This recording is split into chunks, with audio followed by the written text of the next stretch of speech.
Hello friends, welcome back in only physics classes.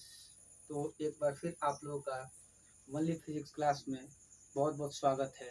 आइए आज हम लोग एक नया टॉपिक देखते हैं और ये टॉपिक होगा field intensity on equatorial line. तो इससे प्रीवियस लेक्चर में हमने देखा था field intensity, that means electric field intensity हम लोग निकाले हुए थे और इलेक्ट्रिक फील्ड इंटेंसिटी निकाले हुए थे, बट उस कंडीशन में हम लोग एक्सियल लाइन पे निकाले हुए थे, एक्सियल लाइन पे। लेकिन इस बार जो है हम एक्सियल लाइन पे इलेक्ट्रिक फील्ड इंटेंसिटी नहीं निकालेंगे, इस बार हम इक्वेटोरियल लाइन पे निकालेंगे। और वो फील्ड इंटेंसिटी जो हम लोग निकालेंगे, वह फील्ड इंटेंसिटी इलेक्ट्रिक डाइपोल के वजह से होगा। और ये जो फील्ड इंटेंसिटी डाइपोल के वजह से होगा, वो फील्ड इंटेंसिटी इक्वेटोरियल लाइन पे होगा। इक्वेटोरियल का सेंस ये है कि अगर यहाँ पे हम एक माइनस चार्ज रखते हैं और एक यहाँ पे हम प्लस चार्ज रखते हैं और दोनों को एक लाइन यहाँ से मैच कर दें, सपोज करो कि यहाँ पे माइनस चार्ज है और यहाँ पे प्लस है और यहाँ पे माइनस है, दोनों को टच करते हुए अगर एक लाइन ऐसे जाता है और इसी लाइन पे किसी पॉइंट पे अगर यहाँ से हम इलेक्ट्रिक फील्ड इंटेंसिटी या फील्ड इंटेंसिटी निकालते हैं तो इसको एक्सियल लाइन बोलते हैं। हमने प्रीवियस लेक्चर में आपको बताया हुआ था। लेकिन वही ठीक इसका सेंटर मानते हैं कि डाइपोल है। डाइपोल मतलब दो पोल वाला डिफरेंट, या ऐसे बोल सकते हैं कि डाइपोल का मतलब है कि दो ऑन लाइक चार्ज हो बट उसका मैग्नीट्यूड इक्वल हो। तो इस पूरे सिस्टम को, पूरे कॉम्बिनेशन को डाइपोल, डाई मतलब दो पोल वाला सिस्टम बट उसका मैग्नीट्यूड इक्वल हो। यहाँ पे -2 कूलम हो तो यहाँ पे +2 कूलम हो, तो मैग्नीट्यूड इक्वल है लेकिन इसका नेचर अलग अलग है, पॉजिटिव एक निगेटिव है। तो इसके सेंटर को टच करते हुए अगर कोई लाइन जाता है, क्रॉस करता है, तो इस लाइन पे अगर हम कहीं भी इलेक्ट्रिक फील्ड इंटेंसिटी या केवल फील्ड इंटेंसिटी फाइंड आउट करते हैं तो उसको हम लोग बोलते हैं इक्वेटोरियल लाइन। इक्वेटोरियल लाइन का यही सेंस होता है कि एक ऐसा लाइन जो डाइपोल के सेंटर को क्रॉस करते हुए परपेंडिकुलरली पास करता है। तो इसी पॉइंट पे हमको फाइंड आउट करना है। तो इसके लिए यहाँ पे फिगर बना हुआ है, आप देख सकते हैं कि ये एक माइनस चार्ज है, ये एक प्लस चार्ज है, और ये माइनस और प्लस चार्ज है, तो ये पूरा जो है एक डाइपोल का फॉर्म प्रोड्यूस कर रहा है। और इस डाइपोल का हम लोग जानते हैं कि डाइपोल का पूरे लेंथ को हम लोग 2l से रिप्रेजेंट करते हैं, और किसी किसी बुक में देखिएगा इस पूरे लेंथ को 2a से रिप्रेजेंट किया गया है। कोई दिक्कत नहीं है, 2a या 2al से रिप्रेजेंट कर सकते हैं। अब मानते हैं कि ये डाइपोल का अगर सेंटर है, मिडिल पॉइंट है, तो अगर ये सेंटर है या मिडिल पॉइंट है तो ये डिस्टेंस को हम लोग l बोलेंगे, फिर ये डिस्टेंस को l बोलेंगे और टोटल को ऐड करके 2l बोलेंगे। अब ये जो माइनस चार्ज है, तो माइनस चार्ज की वजह से इलेक्ट्रिक फील्ड अंदर के तरफ आता है। तो ये अगर माइनस चार्ज है तो इसकी वजह से इलेक्ट्रिक फील्ड इनसाइड होगा, और ये पॉजिटिव चार्ज है तो इसकी वजह से इलेक्ट्रिक फील्ड इंटेंसिटी या इलेक्ट्रिक फील्ड जो है आउटवर्ड होगा। तो मानते हैं कि प्लस चार्ज की वजह से जो इलेक्ट्रिक फील्ड प्रोड्यूस हुआ उसको E2 बोलते हैं, और ये बाहर की तरफ है, और ये माइनस चार्ज है जिसकी वजह से इलेक्ट्रिक फील्ड इंटेंसिटी अंदर की तरफ है। अब हम क्या करते हैं कि इस पॉइंट पे इस दोनों चार्ज की वजह से इलेक्ट्रिक फील्ड आया, उसका स्ट्रेंथ, उसका ताकत, उसका इंटेंसिटी क्या है वो हमको फाइंड आउट करना है। तो इसके लिए हम क्या करते हैं कि ये जो लाइन है ठीक इसके पैरेलल में एक लाइन ऐसे ड्रॉ कर लेते हैं, एक पैरेलल लाइन ऐसे ड्रॉ करते हैं, और ये लाइन बिल्कुल इस P को टच करते हुए जा रहा है। ये लाइन इस पॉइंट P को टच करते हुए जा रहा है। अब आप इस सेंटर से r मीटर के डिस्टेंस पे ऊपर जो परपेंडिकुलरली r मीटर के डिस्टेंस पे एक पॉइंट P है, तो इसी पॉइंट पे फील्ड इंटेंसिटी निकालना है सेंटर से। तो अगर ये डिस्टेंस r है और ये डिस्टेंस यहाँ से यहाँ तक l है ये, और ये 90 डिग्री है, तो 90 डिग्री के सामने वाले को हाइपोटेनस कोण बोला जाता है, हाइपोटेनस। तो हाइपोटेनस का वैल्यू अगर हम निकाले तो हाइपोटेनस इज इक्वल टू हो जाता है, आपको ये वैल्यू होगा अंडर रूट, ये वैल्यू आपको होगा अंडर रूट ये l² प्लस r² हो जाएगा। ये हम लोग जो है पाइथागोरस थ्योरम का यूज करके भी निकाल सकते हैं, क्लास 10th में पढ़ना है। ठीक उसी तरह से फिर ये एल है, ये डिस्टेंस एल है और ये डिस्टेंस आर है, तो फिर और यहाँ पे 90 है, तो इसको हम निकालेंगे तो ये आएगा अंडर रूट एल स्क्वायर, ये आपको आएगा under root L square plus R square. अब देखिए ये एक ट्रेंगल बना, P माइनस क्यू और क्यू ट्रेंगल। अब इस ट्रेंगल का ये साइड और ये साइड दोनों इक्वल है। ये साइड है under root L square plus R square और ये भी साइड है under root L square plus R square. तो ये एक थ्योरम है कि अगर कोई ट्रेंगल इस तरह से है और ए बी सी अगर इसका हम नेम रख ले और ये अगर 10 मीटर लेंथ है और ठीक ये भी 10 मीटर का ही है, तो ये दोनों साइड इक्वल है, तो इसके सामने का एंगल जो होगा वही इसके सामने का एंगल होगा, मतलब दोनों एंगल का वैल्यू इक्वल होगा। अगर ये 30 डिग्री होगा तो ये भी 30 होगा, अगर ये 60 डिग्री होगा, अगर ये 60 डिग्री होगा तो ये भी 60 डिग्री होगा। अगर ये मानते हैं कि अगर ये थीटा डिग्री होगा तो ये थीटा डिग्री होगा, तो सपोज करो कि हमने इसको थीटा डिग्री माना, तो पक्का है कि ये भी थीटा डिग्री होगा, क्योंकि ये ट्रेंगल है और ट्रेंगल का ये साइड इक्वल है और ये दोनों साइड इक्वल है। अगर ये under root L square R square, ये भी under root L square R square, तो इसके सामने का और इसके सामने का ठीक दोनों इक्वल हो जाएगा। अब जब दोनों इक्वल होगा तो एक और थ्योरम है कि दो पैरेलल रे को कोई थर्ड रे क्रॉस करता है तो अल्टरनेट इंटीरियर एंगल इक्वल होता है। तो यहाँ से ये एक पैरेलल लाइन है और ये एक पैरेलल लाइन है और इसको थर्ड रे कट किया है, ये थीटा है तो ये भी थीटा ही होगा, अल्टरनेट इंटीरियर एंगल है। और एक और थ्योरम है कि अगर दो पैरेलल रे को कोई थर्ड रे क्रॉस करता है, अगर ये लाइन पैरेलल है, इसको कोई थर्ड रे काटता है, तो ये एंगल इक्वल होता है, इसको करस्पॉन्डिंग एंगल बोलते हैं। और फिर ये एंगल इक्वल होता है, करस्पॉन्डिंग एंगल बोलते हैं, जिसको हिंदी में संगत कोण कहा जाता है। तो अगर ये लाइन और ये लाइन पैरेलल है और इसको ये थर्ड रे कट किया है, तो ये एंगल और ये एंगल करस्पॉन्डिंग एंगल हो जाएगा, तो ये थीटा है तो फिर ये थीटा हो जाएगा। अब इतनी कहानी जब हमको इस फिगर से मिला तब देखिएगा अब क्या होगा कि हम क्या करते हैं कि यहाँ पे एक ट्रेंगल को डेवलप करते हैं। ये ऐसा एक ट्रेंगल अगर बनता है तो ये E1 इलेक्ट्रिक फील्ड है इनसाइड, ये इलेक्ट्रिक फील्ड E2 है आउटसाइड। तो हम क्या करते हैं अब कि ये E1 के वजह से दो डायरेक्शन में इलेक्ट्रिक फील्ड डेवलप होगा, एक ये डायरेक्शन होगा, ये यहाँ पे अगर हम 90 मान लेते और एक इस डायरेक्शन में इलेक्ट्रिक फील्ड डेवलप होगा। तो इसका कुछ हिस्सा स्प्लिट होके टूट करके इस डायरेक्शन में चला जाएगा हॉरिजॉन्टल और कुछ ऐसे वर्टिकल। तो जब हम किसी भी ट्रेंगल के अंदर ये हॉरिजॉन्टल को फाइंड आउट करते हैं, या यहाँ पे अगर ये 90 है तो 90 के सामने वाला हाइपोटेनस हो जाएगा, ये एच हो जाएगा, और ये आपको ये थीटा के सामने वाला पी हो जाएगा। या आप जब इसको निकालिएगा इस तरह से करके ट्रेंगल रूल अप्लाई करके, ये आपको E1 है, ये आपको 90 है, ये आपको थीटा है, तो ट्रेंगल रूल अप्लाई करिएगा आप, तो इसका कुछ कंपोनेंट, कुछ हिस्सा, कुछ टुकड़ा इधर आएगा जिसको हम लोग बोलेंगे E1 cos थीटा, और ये जो आएगा ये इसको आप फाइंड आउट करेंगे तो ये आएगा E1 sin थीटा। तो यहाँ से हम देखते हैं तो एकदम इस तरह से वर्टिकल डायरेक्शन में, इस डायरेक्शन में इलेक्ट्रिक फील्ड आएगा जो होगा E1 sin थीटा, और इस डायरेक्शन में जो डेवलप होगा वो हो जाएगा E1 cos थीटा।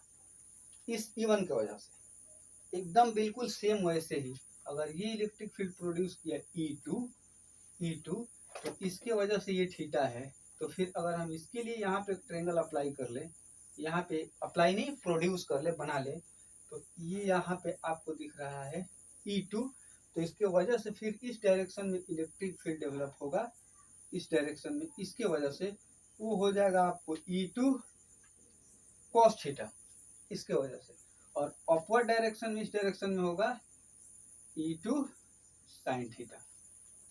तो हम इस पॉइंट P पे सभी को दिखाएंगे तो फिर जो प्रॉब्लम हो जाएगा, समझ में नहीं आएगा। तो इस P पॉइंट पे अपवर्ड डायरेक्शन में इलेक्ट्रिक फील्ड है E2 sin theta, downward direction में E1 sin थीटा, और फिर इस डायरेक्शन में E2 cos थीटा, फिर इसी डायरेक्शन में E1 cos थीटा। पूछा जाए E1 cos थीटा किसके वजह से क्रिएट हुआ, तो E1 के वजह से। E2 cos थीटा इस डायरेक्शन में किसके वजह से क्रिएट हुआ, E2 के वजह से। डाउनवर्ड डायरेक्शन में E1 sin थीटा किसके वजह से आया, E1 की वजह से। अपवर्ड डायरेक्शन में E2 sin थीटा किसके वजह से आया, E2 के वजह से। तो अब यहाँ पे टोटल जो इलेक्ट्रिक फील्ड है वर्टिकली अपवर्ड और downward, horizontally toward and positive direction में और नेगेटिव डायरेक्शन में। तो आइए अब इसके लिए हम क्या करते हैं, पहले E1 का वैल्यू निकालें। तो इसलिए हम लोग देखते हैं कि electric field is equal to होता है, बट यहाँ पे लिख लो, but electric field is equal to 1/4πε0 और चार्ज बाई जिस पॉइंट पे आप निकालना चाहते हैं उस डिस्टेंस का होल स्क्वायर। सपोज करो कि यहाँ पे एक चार्ज है Q और यहाँ से हम एक पॉइंट P पे R डिस्टेंस पे निकालना चाह रहे हैं। यहाँ पे Q चार्ज है, पॉइंट P है, R डिस्टेंस पे, तो यहाँ इलेक्ट्रिक फील्ड निकालना चाह रहे हैं। तो 1/4πε0 और ये चार्ज और ये डिस्टेंस का होल स्क्वायर। तो यहाँ से लिखते हैं सिमिलरली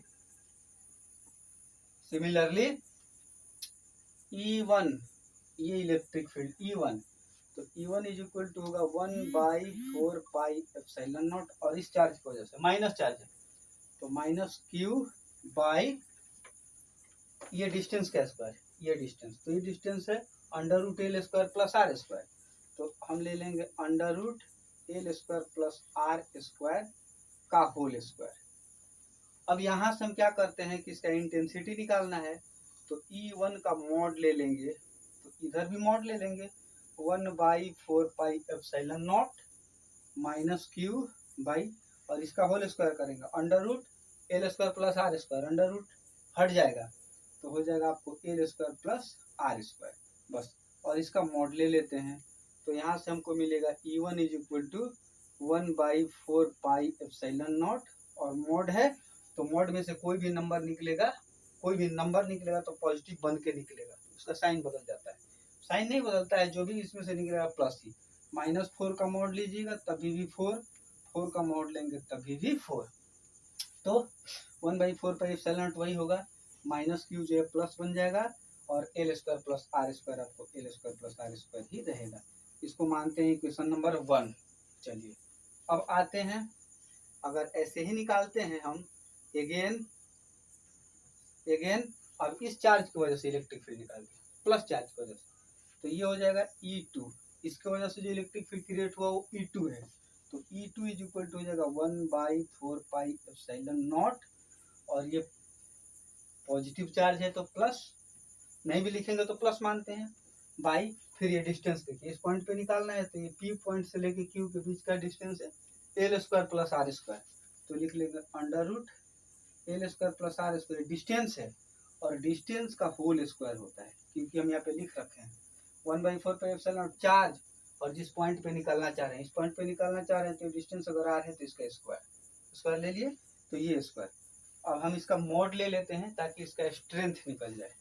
तो E2 यहाँ पे मॉड ले लेंगे इक्वल टू 1/4πε0 Q, और ये देखिए, चलिए यहीं पे मॉड ले लेते हैं, ये तो इलेक्ट्रिक फील्ड मेरा निकला, फिर यहाँ पे इसको मॉड ले लेते हैं ताकि स्ट्रेंथ निकल जाए। तो E2 इज इक्वल टू 1/4πε0 और मॉड है तो इसका मॉड लेंगे तो प्लस बन जाएगा, Q प्लस में ही है, और L square plus R square करेंगे तो यहाँ से स्क्वायर रूट हट जाएगा तो हो जाएगा आपको L square plus R square, equation number 2। अब हमने देखा यहाँ पे E1 और E2 क्या है, इक्वल है। देखिए 1/4πε0 1/4πε0 Q by L square plus R square, तो Q by L square plus R square, ये दोनों सेम है। तो दोनों सेम है तो इस डायरेक्शन में इलेक्ट्रिक फील्ड है, देखिए E2 साइन थीटा और इस डायरेक्शन में है E1 साइन थीटा, लेकिन आपको E1 और E2 दोनों सेम है, यहाँ पे E1 और E2 सेम है और इसमें भी साइन थीटा अपवर्ड है, इसमें साइन थीटा डाउनवर्ड है। तो अगर ऊपर की तरफ हम लोग लेंगे अगर प्लस तो नीचे की तरफ माइनस लेंगे क्योंकि अपोजिट डायरेक्शन है, तो ये दोनों तो कैंसिल हो जाएगा, अपवर्ड और डाउनवर्ड कैंसिल हो जाएगा, बचाइए। तो इसको लिखते हैं यह सिंपल सी बात है। एकदम इलेक्ट्रिक फील्ड यहाँ पे टोटल निकालना चाहते हैं, देखिए कैसे निकालते हैं। 1 मिनट।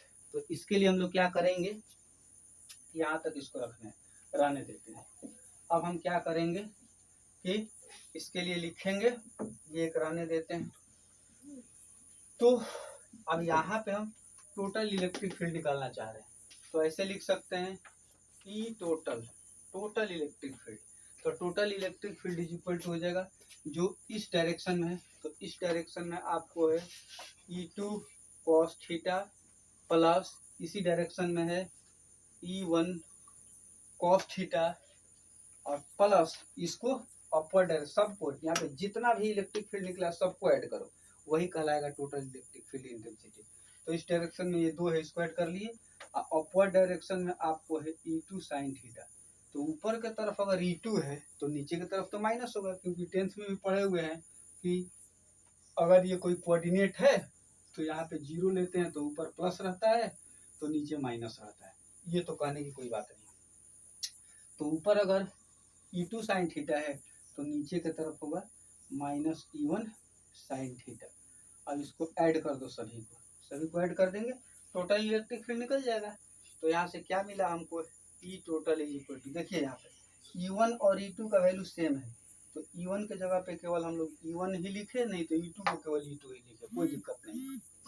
तो या नहीं तो रहने देते हैं, E2 cos theta plus E1 cos theta और फिर प्लस यहाँ पे लिखते हैं E2 sin थीटा और ये plus minus minus E1 sin theta.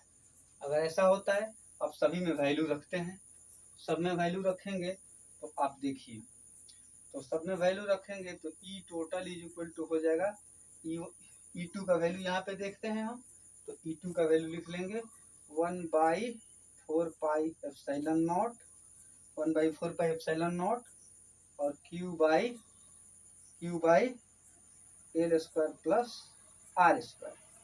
और ये कॉस थीटा जहाँ पे है वहाँ पे कॉस थीटा है, फिर प्लस फिर E1 का वैल्यू हम निकालते हैं, तो देखिए E1 भी वही है, तो 1 या सबसे सिंपल है, इसको हटाइए, ऐसे मत चलिए। सबसे बेहतर ये है कि अगर ये हम देखते हैं कि E1 E2 इक्वल ही है तो सभी को E2 कर दो या सभी को E1 कर दो। तो ये E2 है, इसको भी E2 कर लो, ये E2 है और ये E2 है, क्योंकि दोनों का तो वैल्यू इक्वल है, E1 रखे E2 रखे, कोई जो है फर्क पड़ने वाला नहीं। अब ये E2 sin थीटा प्लस में E1 sin थीटा माइनस में कैंसिल हो जाएगा, तो हमको बचेगा E total is equal to E1 cos theta मिलकर हो जाएगा E1 नहीं E2 cos थीटा। अब हम यहाँ पे लिखते हैं E2 का वैल्यू रख देंगे, इसको इरेज करते हैं, तो E total electric field total is equal to 2 into और E2 का वैल्यू यहाँ से 1/4 पाई एप्सिलॉन नॉट और Q by R square plus L square और फिर यहाँ से लिख लेते हैं कॉस थीटा। अब हम क्या करते हैं यहाँ से कि देखिएगा थोड़ा, E total is equal to 2 into 1/4 pi epsilon naught और Q by R square plus L square और cos theta is equal to B/H होता है। Cos theta is equal to B/H। तो इस ट्रेंगल में आइए, इस ट्रेंगल में, इसमें, तो इस ट्रेंगल में ये 90 डिग्री है, तो 90 के सामने वाले को तो हाइपोटेनस बोलेंगे और ये एंगल के सामने वाले को P बोलेंगे और जो बचा उसको B बोलेंगे, ठीक। तो यहाँ पे देखिए तो B/H, तो B का वैल्यू क्या है, ये है, तो यहाँ से यहाँ तक L है B का वैल्यू, तो B का वैल्यू L हो जाएगा और H, तो हाइपोटेनस देखिए कितना है, हाइपोटेनस है आपको √L square plus R square है। तब यहाँ से अब हम क्या करेंगे कि इस स्क्वायर रूट को हटाते हैं अगर, तो पावर को ऐसे 1/2 लिख लेते हैं।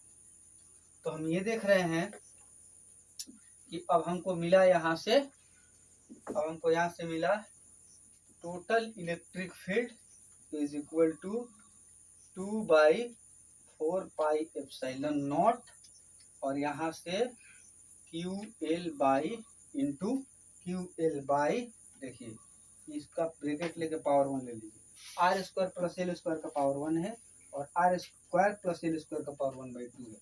तो दोनों का ये बेस सेम है। जब बेस सेम रहता है तो पावर को ऐड कर लिया जाता है। तो पावर को ऐड करेंगे तो हो जाएगा R square plus L square और इसका पावर 1 और 1/2 दोनों को ऐड करेंगे तो ये हो जाएगा आपको 3/2 करके देखिएगा।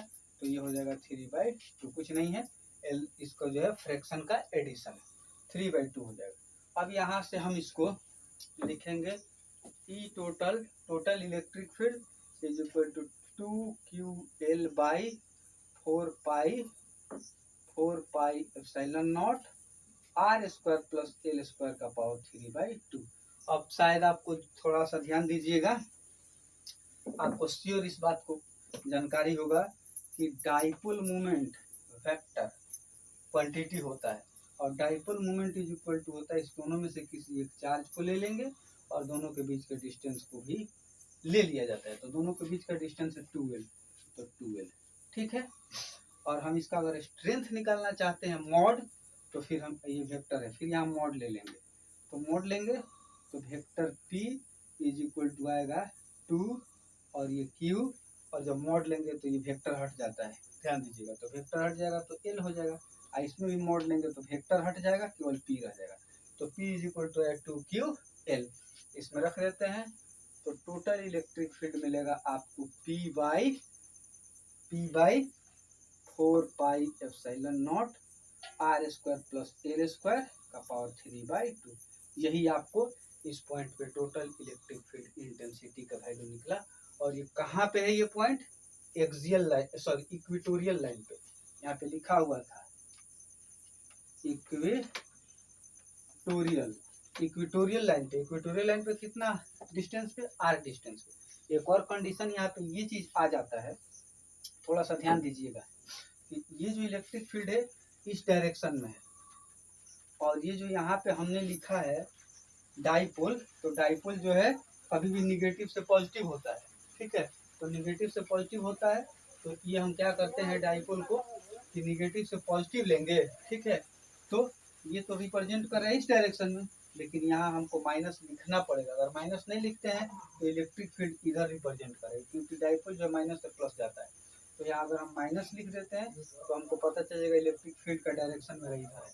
और एक और बात ध्यान दीजिएगा, अगर हम लिखते हैं if R is much greater than L, मतलब आर का वैल्यू एल से बहुत बड़ा हो जाए, तो इस कंडीशन में जो एल का वैल्यू लगभग 0 हो जाएगा।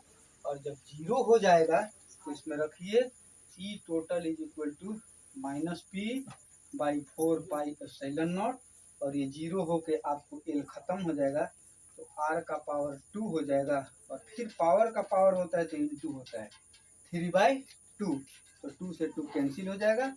तो कुल मिला के आर का पावर 3 बचा, तो लिखेंगे आर का पावर 3। तो ये मेरा निकल के आ रहा है electric field intensity on axial line at a distance R due to electric dipole की वजह से। और इसको वेक्टर फॉर्म में लिखना चाहते हैं तो E T is equal to minus, या ऐसे भी लिख सकते माइनस वेक्टर मॉड लेकर के और 4 पाई एप्सिलॉन नॉट आर की। ध्यान दीजिएगा यहाँ पे 4 पाई एप्सिलॉन नॉट कांस्टेंट है और ये पी भी कांस्टेंट है, तो ये आर क्यूब पावर का, यानी कि जो टोटल इलेक्ट्रिक फील्ड इंटेंसिटी आएगा, टोटल इलेक्ट्रिक फील्ड इंटेंसिटी आएगा वो क्यूब ऑफ आर का इनवर्सली प्रोपोर्शनल होगा, इसलिए कि ये डिनोमिनेटर है नीचे। तो हम इसको लिख सकते हैं E total inversely proportional to 1/r to the power cube of R. और इसको डायरेक्टली को हटाएंगे तो फिर इस कांस्टेंट को ऐड कर लेंगे, फिर हमको ये वैल्यू मिल जाएगा। तो हम बोल सकते हैं कि जो इक्वेटोरियल लाइन पे जो हमको इलेक्ट्रिक फील्ड इंटेंसिटी मिलता है वो डिस्टेंस के क्यूब रूट के इनवर्सली प्रोपोर्शनल होता है।